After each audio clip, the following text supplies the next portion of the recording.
The Equestria Games! Wow, there was a lot of build-up to this event. A lot of build-up to a Spike episode.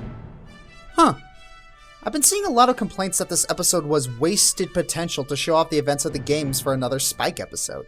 Okay, to all the detractors, let me ask you a question.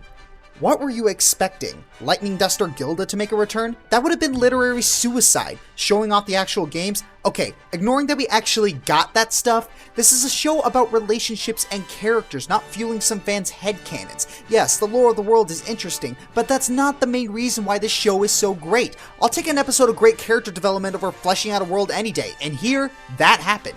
So this starts off with the Ponyvillians on the train and Rainbow Dash gives a pep talk. I like this speech because it shows how Rainbow Dash has matured as a character, showing that winning to her isn't everything as long as you keep your friendships, but winning is still important to her, and this got across really well, and funny I should add. So apparently Spike is hailed as a savior of a whole empire. So wait, Spike is hounded by fans for saving the equivalent of a city-state, and the main six are completely ignored for saving Equestria several times? Maybe the Crystal Empire just has a higher respect for heroes. I like these guys. So then Spike is given the honor of lighting the torch, and he freaks out. Okay, time to get on my soapbox. I've heard some complaints that Spike has never shown he's had stage fright. In fact, we've seen him perform several times without a problem. Well, even though those observations are correct, I still think it's totally believable because that's what happened to me. As a kid, I was in band, theater, and sports, and I really didn't have a problem with stage fright growing up. In fact, I laughed at other people who had stage fright. Hey, I'm not saying I was right to do so, but you get my meaning. Then again, the reason I was comfortable performing was probably because I was just a kid, and my crowds consisted of at most 100. Now that I'm a Marine Corps musician, and people actually consider me a hero now, my crowds have consisted of about 30 or 40,000.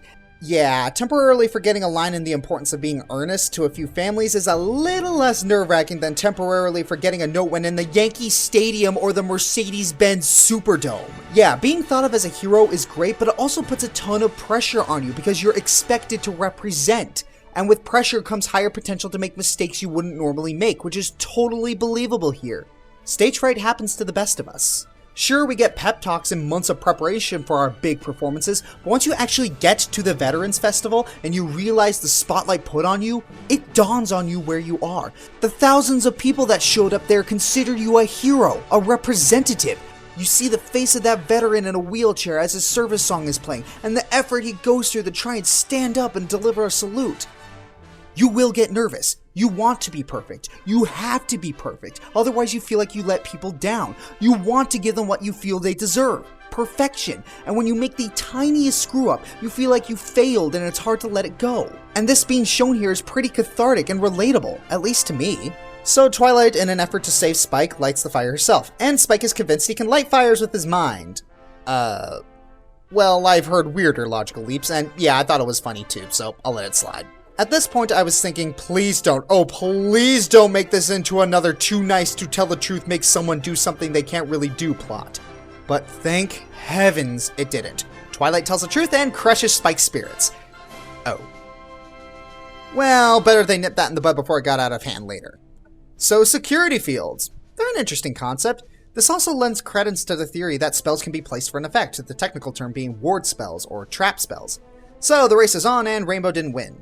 I think this is a great development for Rainbow Dash's character. She gets to participate in the pony version of the Olympics, but she does so knowing she's not going to win first prize. She's just happy to compete for millions of people and represent.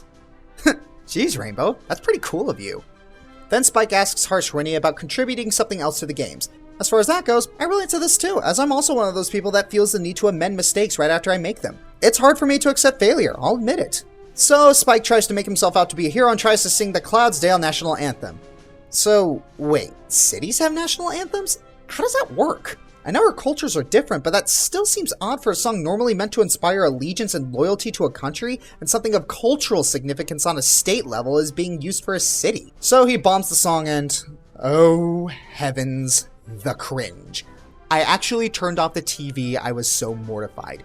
I'll give Mr. Polsky some props for incorporating scandals as a concept into the episode, but amazing grace! It's like watching a stage slowly conflagrate.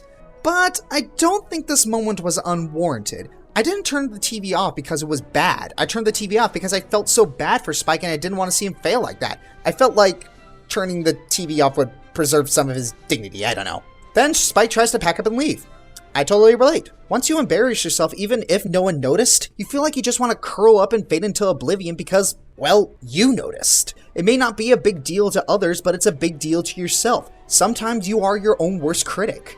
Then the ice archery, which, as an aside, I kind of question how this event is judged. One of the archers fumbles and creates a giant ice cloud of death! So, this hasn't happened before? Okay, I'll take it. What's actually a little more believable is the security guard's reaction time. Hey, unpredictable emergencies happen, and sometimes they're not easily fixed before it's too late. I'm pretty sure that after this whole debacle, there's going to be some change to the security next time, like clearing the skies before the event or something. Hey, that's how it happens in real life. A lot of rules exist because something unprecedented happened. Then Spike gets another crowning moment of awesome by destroying the ice cloud. Yes! Polsky, you are awesome! Then Spike completely shrugs it off. As I said before, a lot of times your harshest critic is yourself, and whenever you actually do something good, you just think of it as, what? I was only doing what I was supposed to do, no big deal. You're more than happy to blow your failures out of proportion, but you just view the good things you do as things you just had to do. It was your responsibility, an obligation, a chore, nothing special. That's why I like this moral so much. Learning to let stuff go and ultimately forgiving yourself is something I still struggle with. To see a character like Spike able to learn this lesson gives me hope that one day I can do the same and stop taking things so seriously.